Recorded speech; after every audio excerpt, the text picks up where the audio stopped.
Baik, sebelumnya perkenalkan nama saya Mia Musdari dengan NIM 123450068. Saya akan menjelaskan tentang apa itu Syakat. Syakat atau Sistem Informasi Akademik adalah sebuah sistem berbasis teknologi informasi yang digunakan untuk mengelola data akademik di institusi pendidikan. Fungsinya mencakup pendaftaran mahasiswa, pengelolaan jadwal kuliah, nilai data dosen, dan berbagai aspek akademik lainnya. Mengapa basis data diperlukan dalam Syakat? Basis data itu menjadi fondasi utama dalam penyimpanan dan pengelolaan data akademik. Dengan basis data yang sudah terstruktur, proses pencarian, pemrosesan, dan pembaruan informasi menjadi lebih cepat dan efisien.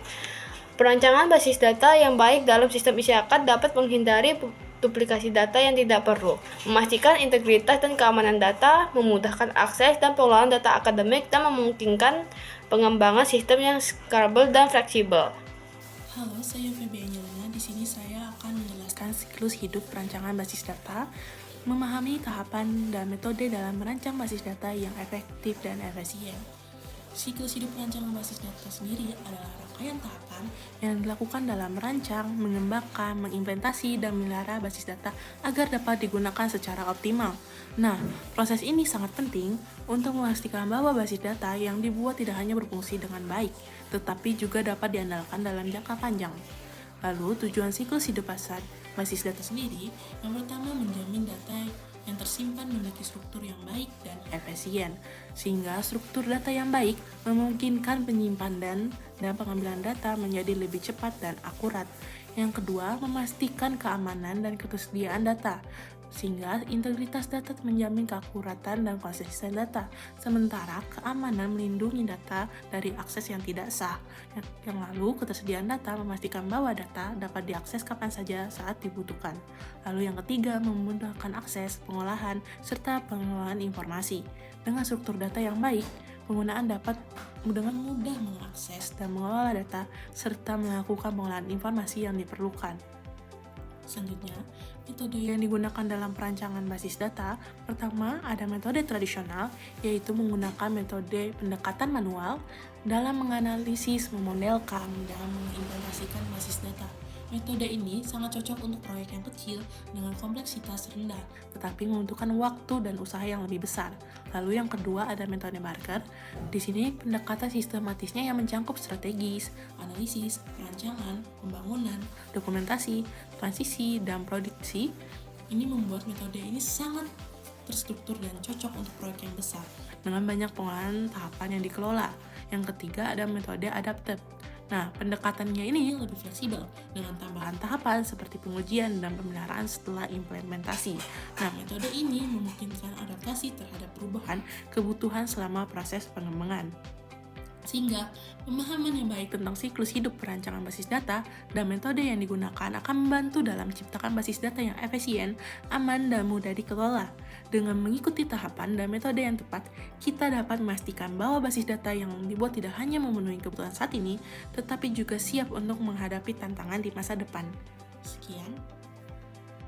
Saya Malika Zara Salsabila dengan NIM 123450090. Di sini akan menjelaskan mengenai tahapan siklus hidup perancangan basis data pada Syakat ITERA.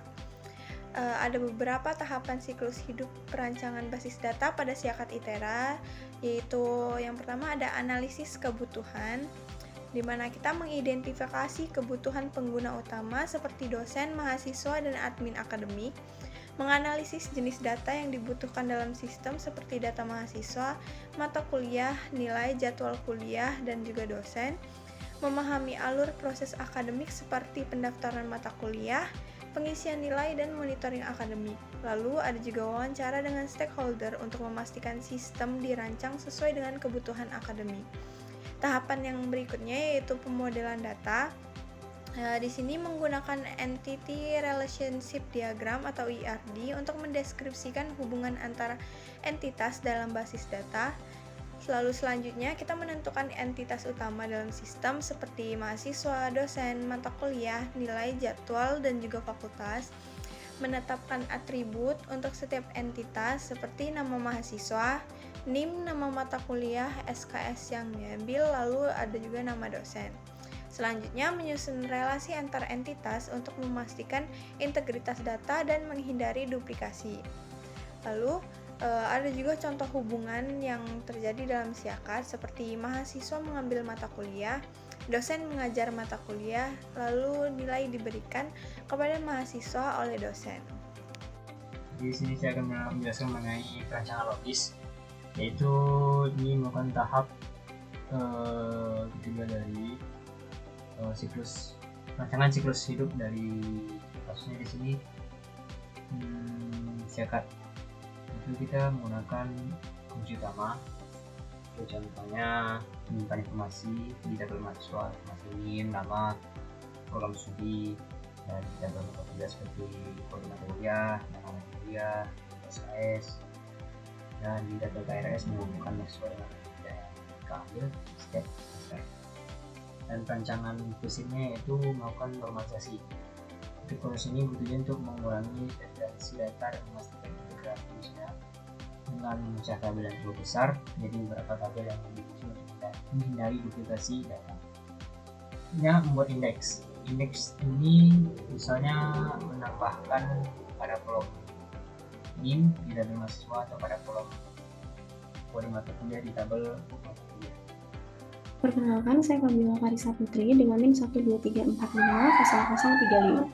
Oke teman-teman, jadi pada slide kali ini kita akan membahas contoh nyata perancangan basis data pada sistem informasi akademik ITERA. Nah, di sini kita memiliki contoh yang sering kali kita temui pada awal semester yang kaitannya dengan jadwal yang bertabrakan. Nah, jadi ketika mahasiswa memiliki jadwal yang bertabrakan atau berbenturan berdasarkan contoh pada layar yang bisa teman-teman lihat, di sini ada seorang mahasiswa yang awalnya mengambil mata kuliah komputasi awan pada awal semester. Nah, kemudian setelah beberapa minggu, mahasiswa tersebut baru menyadari bahwa ada mata kuliah yang juga ia ambil pada hari dan jam yang sama dengan mata kuliah komputasi awan tersebut. Nah, solusinya untuk jadwal yang bertabrakan ini adalah fitur PRS yang ada pada siakat. Nah, disinilah basis data diimplementasikan melalui alur PRS. Nah, oke, jadi alur PRS itu meliputi mahasiswa mengajukan perubahan mata kuliah melalui sistem, kemudian verifikasi dilakukan oleh dosen pembimbing. Setelah itu, sistem memperbarui data mata kuliah yang diambil oleh mahasiswa dengan mata kuliah yang tidak berbenturan jadwalnya. Nah, dengan adanya basis data yang terstruktur, perubahan jadwal dapat langsung tercatat dan diproses oleh sistem secara otomatis tanpa kesalahan pada data. Banyak kesimpulan, basis data yang terstruktur dan efisien memainkan peran krusial dalam pengelolaan siakat ITERA.